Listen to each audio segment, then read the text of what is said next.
नाज़रीन, Jacobabad grid station जे in charge हादी बख्श भुट्टो खे अणॼातल हथियारबंदनि पारां गोलियूं हणी मर्निंग करण वारे वाक़े ख़िलाफ़ वाइब्रा हाइड्रो यूनियन पारां पूरे शहर जी लाइट बंदि करे सख़्त एहतजाज कयो वियो। उन हवाले सां ॾिसूं था राशिद बलोच जी हीअ रिपोर्ट। जी तो नाज़रीन तव्हांखे ख़बर हूंदो हादी बख्श भुट्टो मतां जो नामालूम हथियारबंदनि जी फायरिंग में जो ज़ख़्मी थी पियो हुन खे अगणती जोगी हालत में लाड़काने मुंतकिल किया। ॿिए पासे जो वापडा अमलदार आहिनि उन्हनि एहतजाजन तौर जो शहर की सॼी बिजली बंद करे छॾी आहे। मुअत्तल आहे बिजली। कारोबारी माण्हू परेशान आहिनि छो तो एशिया जो गरम तरीन शहर है। हिते गर्मी में माण्हू तड़पन था।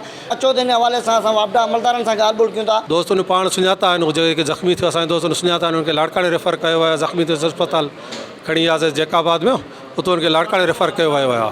हाणे असां इन एहतजाजनि सॼे शहर की बिजली बंद कराए छॾी आहे, जंहिंमें 19 फीडर आहिनि मुख़्तलिफ़ इलाक़नि जा। ज़िलो जैकाबाद तक़रीबन सक्रिय से बंद आहे इन टाइम सां सॼो।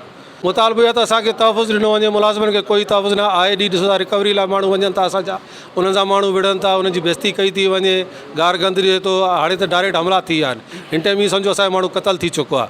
उनखे अलाह हयाती ॾिनी आहे, बची वियो आहे हिन टाइम ते, पर उनखे 2 गोलियूं लॻियूं आहिनि। तमामु सीरियस कंडीशन में लाड़काणे आहे हिन टाइम। काफ़ी सालनि खां वठी गैर महफ़ूज़ आहिनि। असां वटि इंतिज़ामिया जो असां सिंध गवर्नमेंट सां ताउन करे थी, छो त असां वफ़ाक़ी इदारे सां आहियूं। असांजे करे एहतजाजनि पंहिंजे वॾनि खे आज निसार अहमद शेख साहब, निज़ामानी साहब के सभु खे असां पंहिंजे क़ाइदीन खे सभु खे ॾिनोसीं। उन टाइम में मैसेज उन्हनि चयो फिलफोर जेसि ताईं इंतिज़ामिया तव्हां सां ताउन में नथी अचे, ॻाल्हियुनि में नथी अचे, तेसि ताईं तव्हां पंहिंजी शहर जी बिजली बंदि कयो। वापडा अमलदारनि जूं ॻाल्हियूं ॿुधियूं। हुननि जो इहो चवणु आहे हादी बख्श भुट्टे मथां हमिलो कयो वियो उहो आहे दहशतगर्दी आहे हिकिड़ो, तंहिंजी असां मज़म्मत कयूं था। असां एहतजाजनि तौर शहर की सॼी जेके फीडर बिजली आहिनि उहे मुअत्तल करे छॾिया आहिनि। जेतिरे ताईं असांजे हिन कातिलनि खे गिरफ़्तार न कयो वेंदो तेतिरे ताईं असांजो एहतजाजनि तौर बिजली बंदि रहंदी। कैमरा टीम सां राशिद बलोच, SS TV जैकबाबाद।